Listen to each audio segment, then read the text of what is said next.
Guys, so I guess I just kind of wanted a video to kind of go along with today's blog post about graduate school and why I decided to stay in graduate school. So I decided to just prop up my camera real quick and do a quick video for you guys. Um, and I guess this is kind of the synopsis if you haven't actually read the blog post. I guess. I just kind of wanted to do a video to go along with it because I knew it was a kind of a delicate subject, for me at least, um, as to why I stayed in graduate school. Because last semester I wasn't very positive about my experience with grad school, especially on the blog. I would often talk like I was dropping out of grad school, and I, and to a point, I believed it, but to a point, I knew I wasn't probably gonna because, well, I knew that if I didn't drop out at the specific time that I talked about in the blog, that I wasn't gonna drop out at all because I don't know. I see things very at the moment. I'm a quick decision maker. So if I don't make a decision quick, it's probably not going to be made, period. And that includes bad decisions, good decisions, um, any kind of decision really. I think very.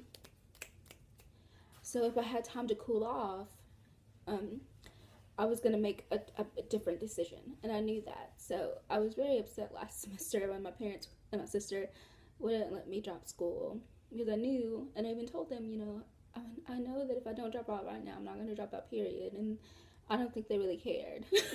I think they were excited about that fact actually. And so, grad school for me was, I don't know, it was hard, and I guess I didn't realize how hard it was going to be when I signed up for it.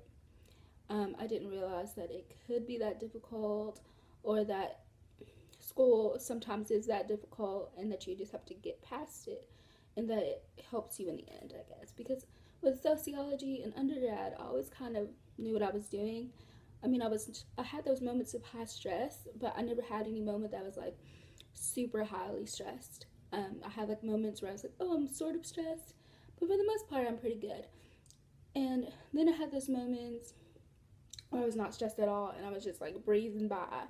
So I never put a lot of stress on myself in undergrad. Made good grades, made A's and B's, but I never had to stress myself too much or like do all nighters or work really hard. So I was a little more stressed than normal. Like usually my stress happened like toward the end of the year, like when I was procrastinating a lot, or like, but it wouldn't be consistent throughout the year. So I guess that was another reason that was stressing me out, is because my stress is usually very it's a very small time frame in school, usually in undergrad. But last semester was like throughout the semester I was just stressed out from the beginning to the end. And for me that was a new kind of thing that was happening, a new feeling.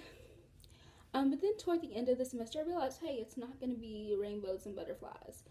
And that's when I realized, hey, I have to put in work. I can't just expect this to be the way I want it to be. Because in going through grad school, you're going to do things that you don't want to do. You're going to read about things that you don't want to read about. You're going to have to read articles or read books that you just don't care about, or that you feel are over your head. Because I read a lot of books last semester where I did not understand what I was reading, and it was hard on me. And I had like a week to read it, so I was very confused, and I was just shocked, and I didn't know what to do because I thought it was like not smart enough to understand it. But then I realized, hey, a lot of people think that when they first read this book. You're reading it one time, you're not even reading it that many times. You'll have plenty of time to understand it in the future, or you'll just be around things where you don't have to read those books. So it was difficult for me at first. There's so many books in sociology. I can't read them all. I have to make a distinction of what I want to focus on and what I want to study as a thing. And I think I already kind of have that in mind. So then I can avoid those books that are too difficult for me, especially once I specialize in a subject area, which I kind of already know what I want to specialize in. So it was a lot last semester, and I think it was because it was so varied. that it was so hard for me, because I'm kind of used to these, like, taking this class. Theory for me in undergrad was not the same as theory in grad school, because theory in grad school I actually took like primary sources, whereas in theory in undergrad I took like secondary or tertiary sources, like textbooks and writings on the writings. So not really the actual writings, quotes, small quotes, and it wasn't anything that was too big. But grad school, I was reading primary sources straight from their mouth. Well, straight from the translations, because some of the stuff was like in other languages. So it was a translation of a primary work, and so it was primary work, which is much different than reading quotes of primary work. So it was a big deal. It was a big jump to go from quotes and passages to, hey, I'm reading these books, and it was hard on me, and it was a lot of work last semester, but I decided to stick it out. I also got a graduate assistantship, so that was also helpful in helping me decide to stay, because obviously I needed the money is good. And then also, I'm just getting to take classes that actually like spark something in my imagination, versus like last semester where I was taking 2 classes that were pretty just normal classes. I was taking theory and I was taking research methods, which aren't very great classes for like developing your passion in sociology. They're kind of like the mandatory classes that all sociology people have to take in undergrad and grad school. They're not like crazy awesome. So they were mandatory classes, which really didn't give me a chance to spark my interest as much. But this semester, I'm taking violence in society, and I'm taking crime control and inequality, and I'm also helping out with a collective behavior class, which is one of my favorite parts of sociology.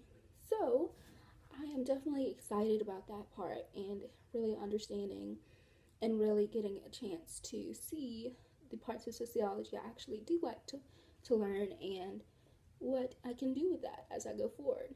So that's kind of why I decided to stay in grad school, is mainly because I realized I was being a big baby when it came to studying and doing what I was supposed to do in sociology, and to get my master's, because obviously if I want to be as smart as the people I look up to who are sociologists at UCA and at Arkansas State University, like I can't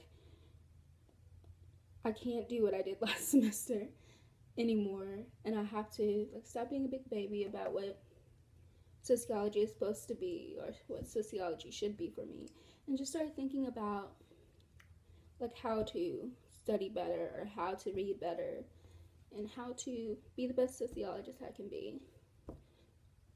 And that's why I decided to stay in grad school. Thanks.